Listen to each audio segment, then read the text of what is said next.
Hello everyone, welcome back to this channel. तो आज हम बनाने वाले हैं होममेड पिज़्ज़ा, जिसका बेस मैंने घर पे ही रेडी किया था।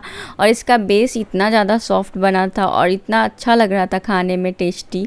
मुझे जब से मैं पिज़्ज़ा बनाने लगी हूँ घर पे, मुझे मार्केट से ज़्यादा पसंद है घर का पिज़्ज़ा।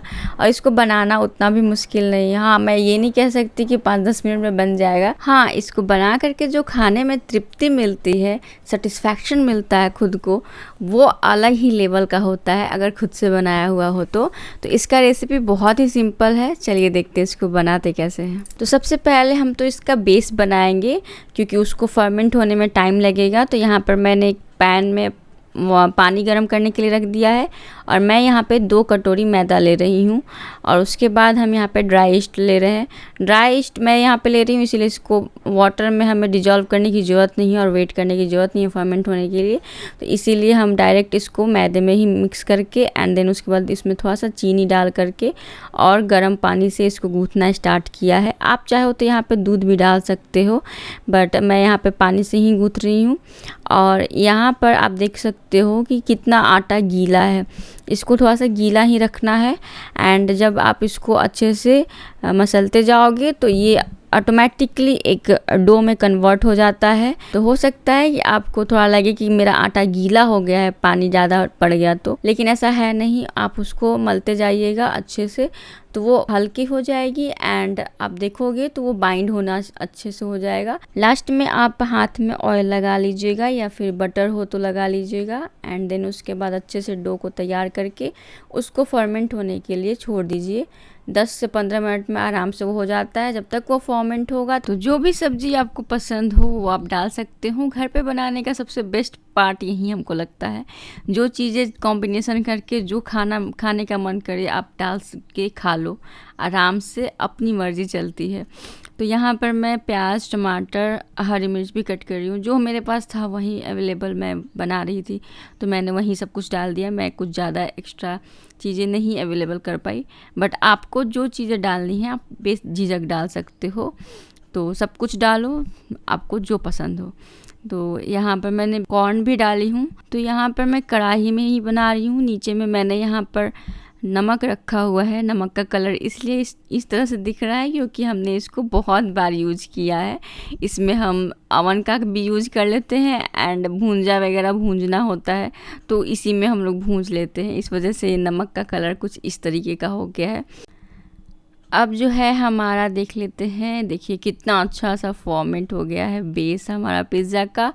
तो ये कुछ इस तरीके से हो गया है। अब हाथ में आपको क्या लगाना है, बटर लगा लो, ऑयल लगा लो, घी लगा लो, जो आपको मिले वो लगा लो। और देन उसके बाद ही उसको अच्छे से वापस से गूँथना है। हल्का सा करना है, ज़्यादा कुछ नहीं, बस वो जो फूला हुआ पार्ट है उसको दबा देना है और कुछ नहीं करना है। आप उसको अच्छे से मिक्स करोगे तो छोटा सा वापस हो जाएगा। एंड देन उसके बाद आपको जितने साइज़ का चाहिए उस साइज़ का डो कट कर लीजिए। यहाँ पर मैं 3 पिज़्ज़ा बना रही थी तो 3 मैंने डिवाइड करके कट कर लिया था। तो अब हम जो है अपने पिज़्ज़ा का बेस रेडी करेंगे। तो उसके लिए मैंने इस तरह से प्लेट्स ले लिए हैं। ये एक ही साइज़ के प्लेट्स हैं और इस पर मैंने डस्ट कर दिया है आटा।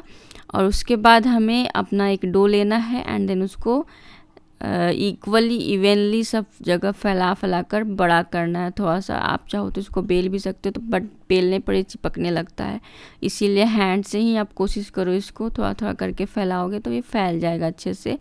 और अगर हाथ में अगर ज़्यादा चिपक रहा होगा तो आप हाथ में ऑयल लगाइए एंड देन उसके बाद इसको प्रेस करोगे तो ये ऑटोमेटिकली फैलते चला जाएगा।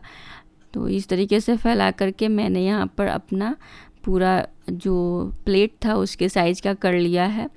एंड देन उसके बाद इसमें हमें पोक करना है। आप कांटा वाला चम्मच से भी कर सकते हो, हैंड से भी कर सकते हो। आपको नॉर्मली छेद करना है ताकि ये बबल्स नहीं बने, एक रोटी की तरफ फूल ना जाए। फूल जाएगा तो सारा हमारा ऊपर का टॉपिंग नीचे गिर जाएगा, इसीलिए हमें बस छेद करना ताकि एयर पास करते रहे और ये फूले नहीं। इसी तरह से मैंने तीनों प्लेट में पहले पिज़्ज़ा बेस को तैयार कर लिया है। एंड देन उसके बाद हम इस पे पिज़्ज़ा सॉस मेयोनीज डाल करके उसको स्प्रेड करेंगे अच्छे से। स्प्रेड करने के बाद इस पे हम डालेंगे अपने टॉपिंग्स। सबसे पहले मैं बेस पर ही एक लेयर मोज़रेला चीज़ का डाल रही हूँ। देन उसके बाद हम सब्जियों को इवनली फैलाएंगे। अपना आपको जिस तरीके से है रखना आप रख सकते हो।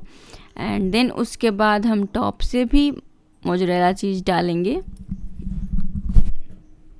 आपको जितना चीज़ पसंद हो आप डाल सकते हो। घर पे बनाने का सबसे बेस्ट तरीका, आपको जैसे मन वैसे खा सकते हो बना करके। तो यहाँ पर जितना भी आपको पसंद हो ना पसंद हो, जो चीज़ें चाहिए वो चीज़ डालो। कम आपको जैसा बनाना है आप बना सकते हो, कम चीज़ वाला और ज़्यादा चीज़ वाला भी। तो बहुत लोगों को चीज़ पुलिंग बहुत पसंद होता है ज़्यादा वाला, तो आप अपने अकॉर्डिंग उसमें डाल सकते हो। तो यहाँ पर हम डाल रख दिए हैं उसको कढ़ाई में पकने के लिए। ये स्टार्टिंग में जो पहला एक है उसको बनने में थोड़ा टाइम लगता है, क्योंकि उस समय तक प्री हीट तो हो गया रहता है बट उतना हीट नहीं हुआ रहता है जितना कि इसको पकने में लगता है। तो एक बनने में आराम से आपको 15 से 20 मिनट लग जाता है एक को पकने में। बट दूसरा वाला अगर आप पकाते हो सेकेंड टाइम जब रखते हो प्लेट सेकेंड पिज़्ज़ा के लिए, तो वो उससे बहुत कम समय लेता है। एंड थर्ड में तो बहुत जल्दी पक जाता है अच्छे से ही। तो इस तरीके से होता है कि पहला वाला अगर 15 से 20 मिनट लिया है तो आप नेक्स्ट वाला जो होगा वो 10 से 12 मिनट में आराम से पक जाता है। तो आप बीच बीच में उसको चेक करते रहना, नहीं तो बेस जल जाएगा। तो जब तक पक रहा है बाकी सब का भी टॉपिंग तैयार करके रख देंगे। इस तरीके से क्या होता है ना कि जो बेस है हमारा वो फूल जाता है, और जब एक पकने में टाइम लगता है जो दूसरा वाला जाता है तो ऑलरेडी फूल करके बेस हमारा ब्रेड बहुत अच्छे से हो जाता है तैयार। उसको सिर्फ एक हीट चाहिए होता है, तो इसीलिए वो बहुत इजीली पक जाता है जल्दी। तो सेकंड और थर्ड को पकने में ज़्यादा टाइम नहीं लगा। तो ये हमारा जो पिज़्ज़ा है वो पक के रेडी हो गया है।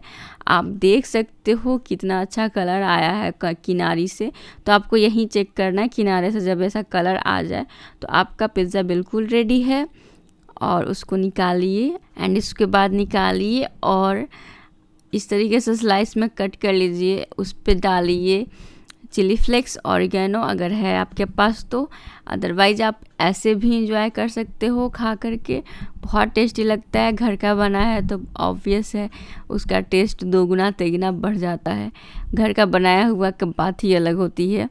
तो ये पिज़्ज़ा आप अगर ट्राई करोगे तो कमेंट में ज़रूर बताना कि आपका बना कैसा, आपने टेस्ट किया उसको खा करके आपको कैसा फील हुआ। तो होप आप लोग को ये वाला रेसिपी पसंद आया होगा। आप देख सकते हो कितना खूबसूरत दिख रहा है ये, मतलब पिज़्ज़ा भी कहीं खूबसूरत होता है क्या? होता है भाई, देखो। तो चलिए मिलते हैं नेक्स्ट रेसिपी के साथ, तब तक के लिए बाय बाय।